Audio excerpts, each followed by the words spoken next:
God's great grace it is has brought us all this way. 하나님 말씀은 구약성경 창세기 2장 9절에서 15절까지 말씀입니다.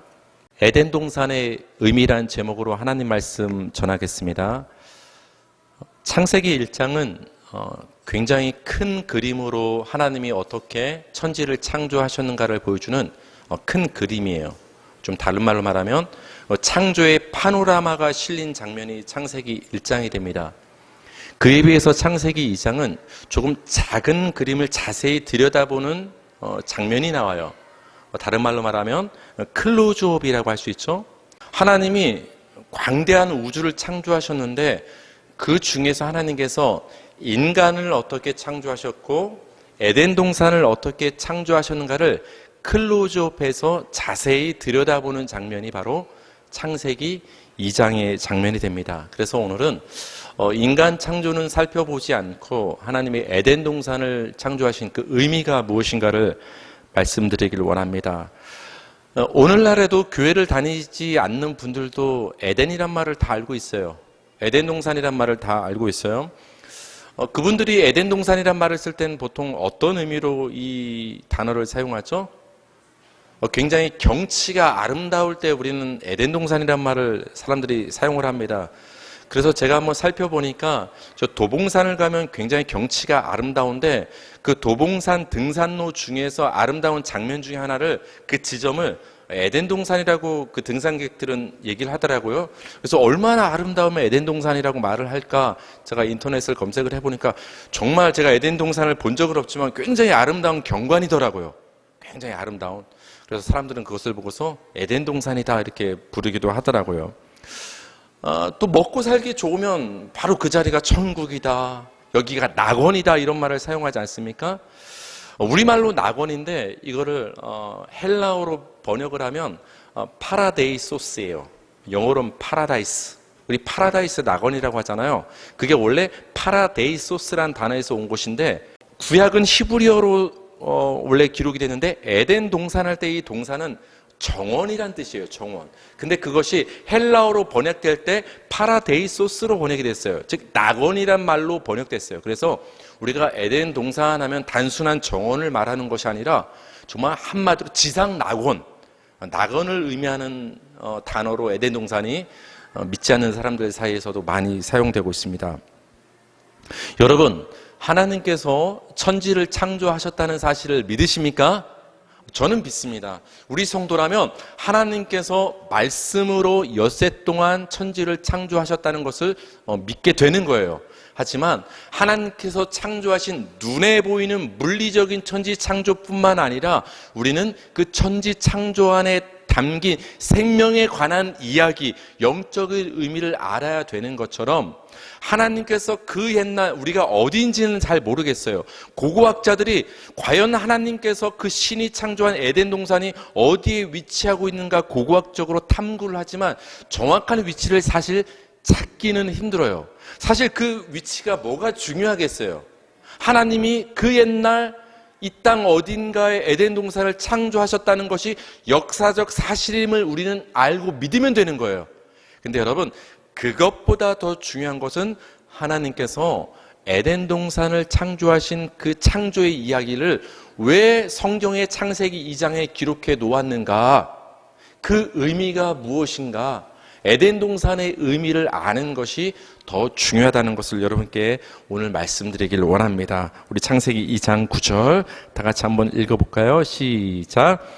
여호와 하나님이 그 땅에서 보기에 아름답고 먹기에 좋은 나무가 나게 하시니 동산 가운데에는 생명나무와 선악을 알게 하는 나무도 있더라. 아멘. 하나님께서는 에덴 동산을 창설하시고 난 후에 거기에 보기에도 아름답고 먹기에도 좋은 여러 가지 과실수들을 하나님께서 나게 하셨어요. 그리고 플러스 또 동산 중앙에 우리가 잘 알고 있는 생명나무와 선악을 알게 하는 그 나무도 하나님께서 나게 하셨습니다. 그러니까 우리는 항상 생명나무와 선악과에만 주목을 하는데 그것만 에덴 동산에 있었던 건 아니에요. 그 사람들이 먹고 살 수 있는 그 양식이 될 수 있는 여러 가지 과실수들을 하나님께서 에덴 동산에서 나게 하셨다라는 거예요. 여기서 우리가 주목할 것은 이 여러 먹기에 좋은 나무들이 스스로 땅에서 난 것이 아니라는 거예요.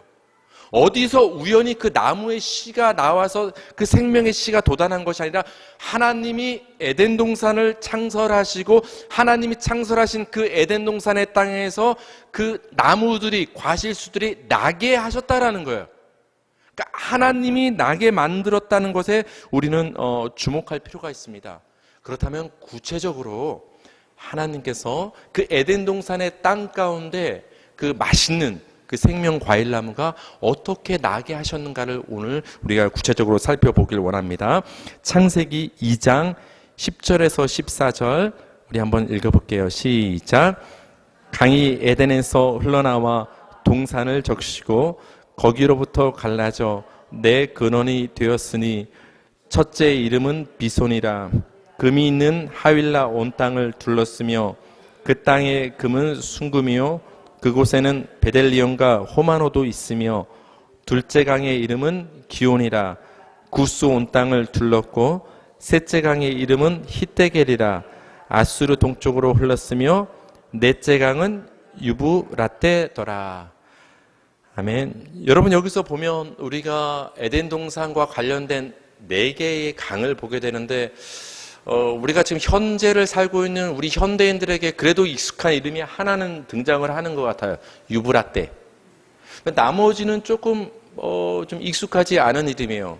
그래도 익숙한 걸 찾아보면 저기 히데겔, 이것은 이제 우리가 티그리스강 이렇게 말할 수 있어요.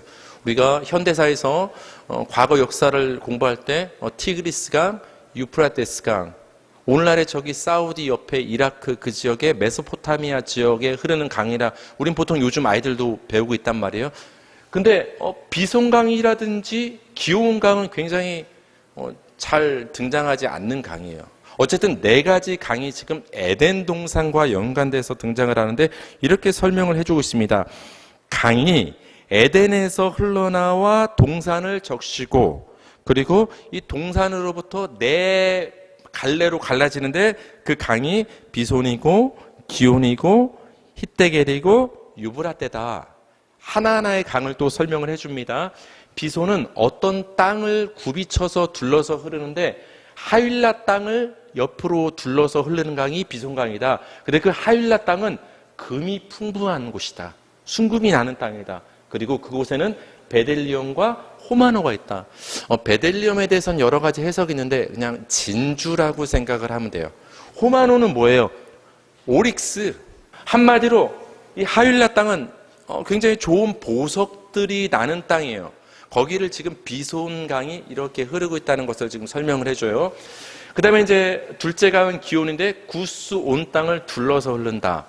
그리고 셋째 강은 히데겔인데 아수르도 동쪽으로 흐른다. 유브라테에 대해서는 설명을 해주고 있지 않아요. 여러분, 에덴 동산에서 여러 나무가 나고 자라서 열매를 맺고 그 열매를 인간이 아담이 먹고 살 수 있게 하시기 위해서 하나님이 하신 일은 첫 번째 어떤 일을 하신 거예요? 에덴에서 강이 흘러나와 동산을 적시게 하셨다라는 거예요. 여러분, 식물이 자라려면 가장 기본적으로 필요한 게 뭐예요? 그렇죠? 햇빛도 필요하고 공기도 필요하지만 그것과 더불어서 가장 필요한 것은 물이 필요한 것 아닙니까? 그러니까 그 동산의 땅이 물로 적셔져야 그 아름다운 과실수들이 자라서 인간이 그걸 따먹고 생존할 수 있는 거예요. 그래서 하나님께서 그 에덴 동산의 과실수가 열매를 풍성히 맺게 하시기 위해서 하신 첫 번째 일은 에덴에서 물이 발원하여서 그 동산을 적시는 일을 하나님께서 해 주셨다라는 거예요. 동산에서 갈라지는 네 강에 대한 묘사에서 우리가 주목할 것은 보석이 등장한다라는 거예요. 어떤 보석이 등장했죠? 여러분 보석 좋아하죠? 기억해 볼까요? 순금, 또 진주. 진주 좋아하시는 분은 진주 빨리 말하고, 또 하나 호마노, 오릭스. 여러분이 좋아하는 보석이 등장 안 해서 좀 서운하세요? 어쨌든 간에 3가지 보석이 지금 등장했다는 것을 여러분 기억할 필요가 있어요. 순금, 진주, 호마노. 이 세 가지 보석이 왜 에덴 동산을 설명하는 데 등장을 했을까? 이 보석에 관련된 것을 우리가 살펴보면 이 에덴 동산이 어떤 의미를 갖고 있는가를 우리는 추적할 수 있다는 것이죠. 계시록 21장 18절에서 21절 다 같이 한번 읽어볼게요. 시작.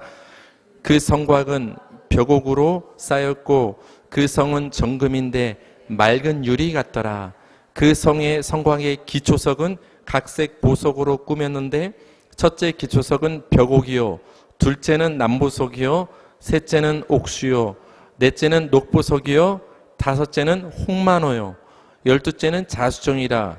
그 12문은 12진주니. 여러분 아까 3개밖에 보석이 안 나와서 굉장히 서운했죠. 근데 여기 요한계시록을 보니까 온갖 보석이 지금 다 등장을 해요. 그러니까 여러분께서 하나 골라 잡으시면 돼요. 근데 왜 보석이 등장했는가를 또 우리가 볼 필요가 있어요. 지금 보석으로 이렇게 건축된 이 건축물의 정체는 뭐냐면 새 예루살렘을 지금 설명하고 있는 거예요.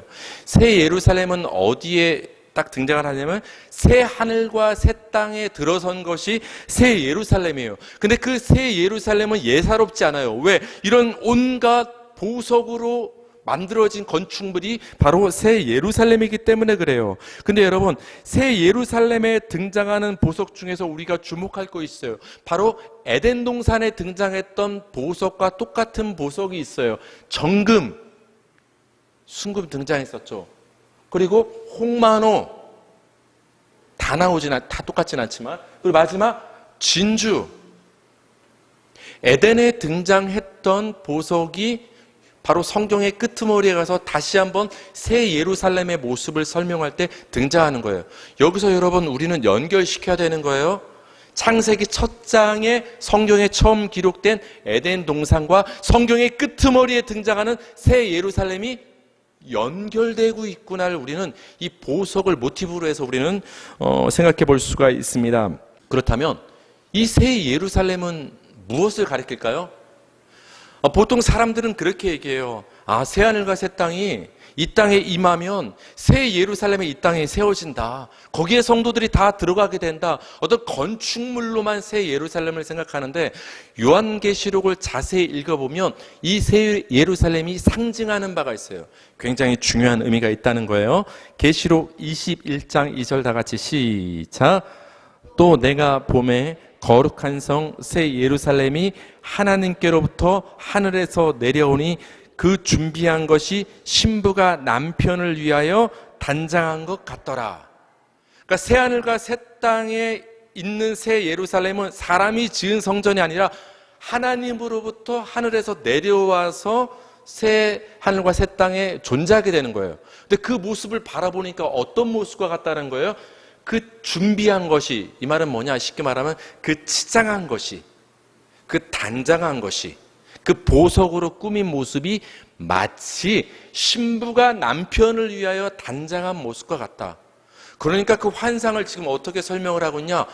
와, 새 예루살렘이 하늘로부터 지금 이 땅에 내려오고 있다. 근데 그 새 예루살렘의 모습은 마치 아름다운 보석으로 단장한 그 신랑을 맞이할 준비가 되어 있는 신부의 모습과 같구나 라고 지금 우리에게 설명을 해주는 거예요. 그러니까 여러분, 새 예루살렘은 지금 신부의 이미지와 연결이 되고 있는 것을 머릿속에 넣으세요. 그렇다면 성경에서 특별히 요한계시록에서 신랑, 신부는 누구를 가리키는가를 알면 이 새 예루살렘의 정체를 알 수 있고, 이 새 예루살렘의 정체를 알면 창세기 오늘 본문에 기록된 에덴의 의미를 우리가 알 수가 있다는 거예요. 이게 결론이 되는 거예요. 계시록 19장 7절에서 8절 다 같이 시작. 우리가 즐거워하고 크게 기뻐하며 그에게 영광을 돌리세. 어린 양의 혼인 기약이 이르렀고 그의 아내가 자신을 준비하였으므로 그에게 빛나고 깨끗한 세마포 옷을 입도록 허락하셨으니 이 세마포 옷은 성도들의 옳은 행실이로다 하더라. 어린 양의 혼인 잔치 기약이 이르렀다고 지금 얘기를 해주고 있어요. 그럼 여러분, 어린 양은 누구죠? 예수 그리스도가 신랑이라는 거예요. 그럼 그 신랑 대신 예수 그리스도의 신부는 누구예요? 우리 교회 성도, 우리 자신을 가리켜서 예수의 신부라고 성경은 얘기해주고 있어요. 근데 예수님께서 지금 강림하시는 장면이에요. 예수님께서 먼저 공중에 강림하시는 줄 믿으시기 바랍니다. 그 강림하시는 그 날은 어떤 날이냐? 혼인잔치 날이라는 거예요. 여러분, 혼인잔치는 기뻐요? 아니면 무서운 날이에요? 행복하고 기다려지고 기쁜 날이에요. 근데 왜 그리스도인들이 예수님 오시는 날을 무서워하는 거예요? 예수님은 심판주로서 이 세상에 강림하시고 재림을 하시지만 예수님을 믿지 않는 사람이 봤을 때 그렇게 무섭게 느껴지는 거예요, 예수님은. 근데 그 예수님은 우리 성도에게, 여러분에게 신랑으로서 오시는 줄 믿으시기 바랍니다. 그래서 우리는 예수님의 다시 오심을 기다려야 되는 거예요. 왜? 그날이 우리의 결혼식 날이니까. 결혼식 날이니까. 예수님이 우리의 신랑 되시고 우리 성도들은, 교회는 그 예수님의 신부가 되는 거예요. 이처럼 성경에서는, 요한계시록에서는 예수님을 신랑이라 얘기하고 있고 신부를 우리 성도라 얘기하고 있단 말이에요. 근데 여러분, 아까 새 예루살렘 얘기를 할 때 그 새 예루살렘이 어떤 모습과 같다고 했죠? 신부가 신랑을 위하여 단장한 것 같다. 그러니까 신부예요, 새 예루살렘은. 그렇다면 새 예루살렘은 누구예요? 우리의 모습인 거예요. 새 하늘과 새 땅, 영원한 낙원, 영원한 천국에 내려앉게 되는 그 새 예루살렘의 모습은 우리 성도의 모습을 보여주는 거예요. 여러 가지 보석으로 치장한 모습, 그 신부가 신랑을 위해 단장한 모습과도 같은 그 새 예루살렘의 모습은 바로 우리 성도 교회의 모습이 된다라는 거예요. 근데 아까 처음에 제가 여러분께 뭘 말씀을 드렸죠? 그 새 예루살렘에 치장한 보석과 바로 성경에 처음 기록된 에덴의 보석이 일치하는 부분이 있다고 했죠. 새 예루살렘이 우리 교회와 성도를 의미한다면 에덴은, 창세기 성경에 기록된 그 에덴은 누구를 가리키는 것을 우리는 볼 수가 있죠? 에덴 동산에도 보석이 있어요. 새 예루살렘에도 보석이 있어요. 아, 존재가 같구나. 근데 새 예루살렘은 우리 성도를 가리킨다. 그럼 에덴 동산은 누굴 가리키는 거예요? 우리예요. 우린 자꾸 장소에 집착을 하고 주목을 하는데, 하나님이 에덴 동산을 창설하셨다 할 때 그 에덴 동산은 깊이 파고 들어가면 바로 우리 성도의 존재가 에덴 동산과 같다라는 것을, 하나님의 신부된 교회의 모습이 에덴 동산과 같다는 것을 우리에게 말씀을 해 주시는 거예요. 여러분, 에덴 동산을 적시는 강은 동산 자체에서 발현하는 것이 아니에요. 여기 성경을 보면 뭐라고 나왔죠? 에덴에서 흘러나와 동산을 적셨다. 어디에서 흘러나왔다? 에덴에서 흘러나와 에덴이란 땅에 있는 에덴 동산을 적셨다. 그러니까 여러분, 그 물은 에덴 동산 자체에서 흘러나온 게 아니라 에덴에서 흘러나온 물이 에덴에 위치한 에덴 동산을 적신 거예요. 이건 굉장히 중요한 거예요. 다시 말하면 에덴 동산 스스로 물을 공급받은 게 아니에요. 에덴에서 물이 흘러나왔기 때문에 그 흘러나온 물이 에덴 동산 안으로 흘러 들어갔기 때문에 에덴 동산에서 과실수가 열매를 맺게 된 거예요. 에스겔 47장 1절과 12절 한번 읽어볼까요? 시작. 그가 나를 데리고 성전문에 이르시니 성전의 앞면의 동쪽을 향하였는데 그 문지방의 밑에서 물이 나와 동쪽으로 흐르다가 성전 오른쪽 제단 남쪽으로 흘러내리더라. 좌우 가에는 각종 먹을 과실나무가 자라서 그 잎이 시들지 아니하며 열매가 끊이지 아니하고 달마다 새 열매를 맺으리니 그 물이 성소를 통하여 나옴이라. 에스겔이 성전 환상을 보는데 성전 문지방에서 지금 뭐가 흘러나오는 거예요? 성소에서 강물이 막 흘러나오는 거예요. 그 강물이 흘러나와서 강을 이루는 거예요. 근데 그 강을 이룬 강가 양 사이드에는 지금 뭐가 있는 거예요, 여러분? 각종 과실나무가 자라는 거예요. 그래서 열매를 맺는 거예요. 그 잎사귀들은 만국을 치료하는 치료제로 사용되는 거예요. 생명의 능력이 있다라는 거죠. 여러분, 그 강가에 생명나무가 솟아나서 그 생명 열매를 통해서, 잎사귀를 통해서 만국을 치료하는 구원과 생명의 역사가 일어난 것은 그 출발점이 어디에 있는 거예요? 성소에서 흘러나온 물을 공급받았을 때, 성소에서 물이 흘러나왔기 때문에 강이 만들어지고 그 강가 옆에 생명나무가 생겨나게 됐다는 거예요. 물이 성소에서 흘러나온 거예요. 이거에 대해서 계시록은 이렇게 해석을 해주고 있어요. 계시록 22장 1절과 2절 다 같이 시작. 또 그가 수정같이 맑은 생명수의 강을 내게 보이니 하나님과 및 어린 양의 보좌로부터 나와서 길 가운데로 흐르더라. 강 좌우에 생명나무가 있어 12가지 열매를 맺되 달마다 그 열매를 맺고 그 나무 잎사귀들은 만국을 치료하기 위하여 있더라. 아멘. 여러분, 에스겔의 장면과 요한계시록의 장면이 굉장히 비슷하고 같음을 우리는 볼 수가 있죠. 에스겔에서는 성소에서 강물이 흘러나왔어요. 근데 요한계시록을 보니까 어디에서 강물이 흘러나온 것처럼 묘사가 되고 있죠.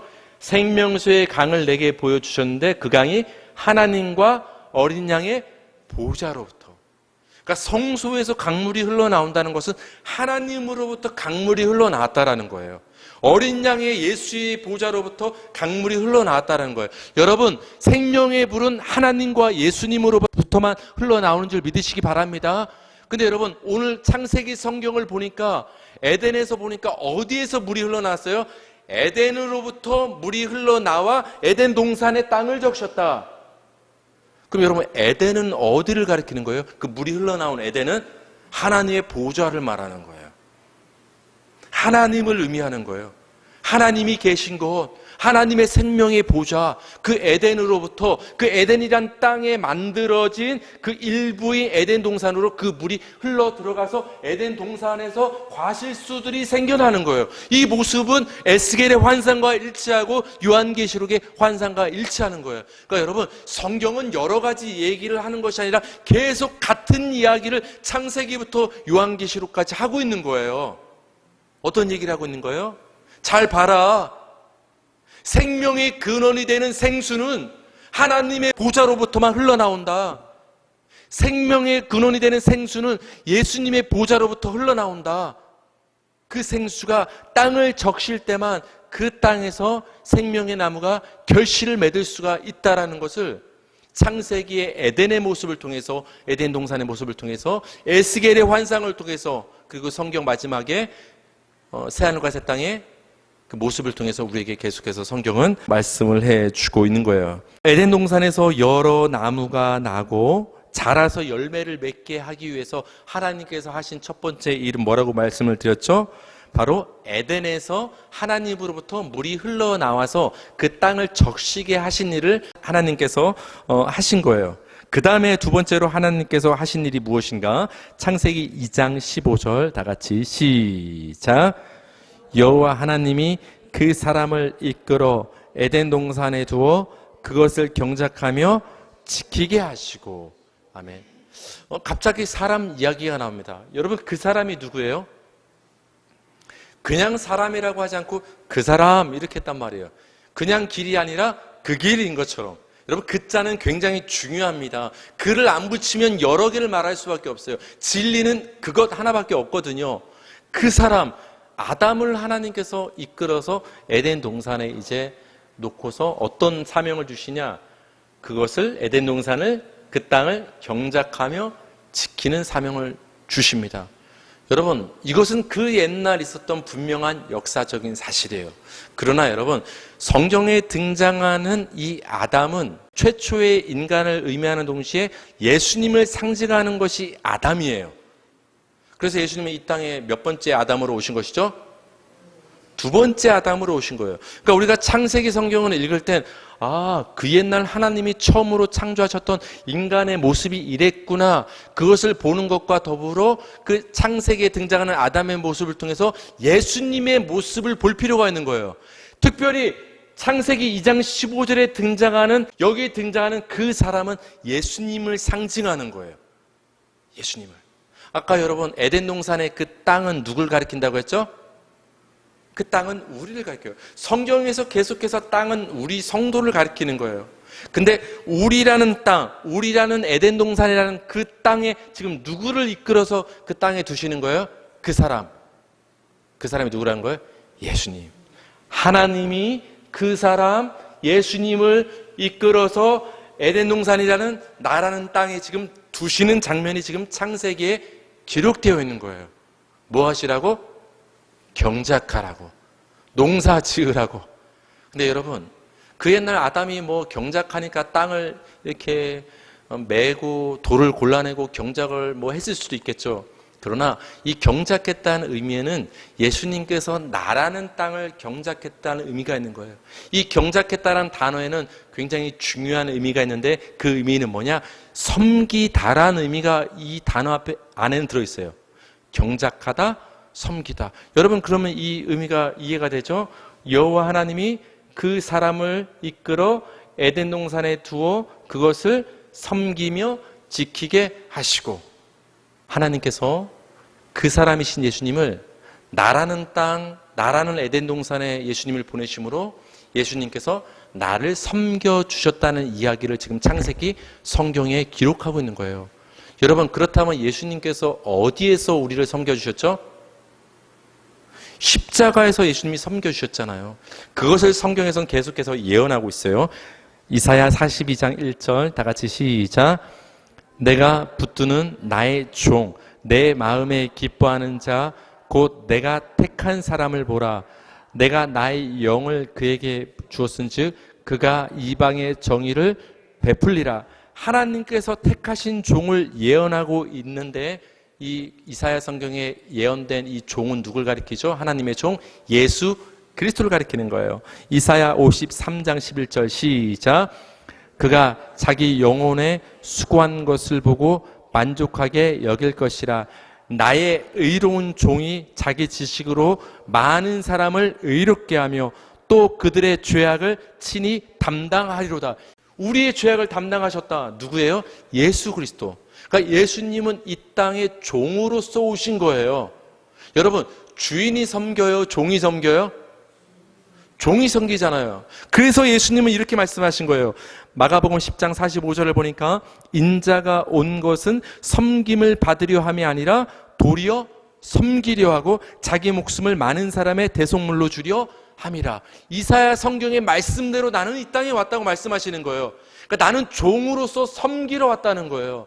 그래서 우리 성도는 예수님을 바라볼 때 첫 번째로 생각해야 될 것은 내가 어떻게 예수님을 섬길까도 중요하지만 그것보다 앞서 중요한 것은 내가 어떻게 예수님의 섬김을 받을까에 주목해야 돼요. 그렇잖아요. 우리 인간은 자꾸만 내가 예수님을 섬기는 데만 집중해요. 우리 그냥 톡 까놓고 얘기할까요? 우리 인간이 여러분이 예수님을 안 섬긴다고 예수님한테 무슨 지장이 있을까요?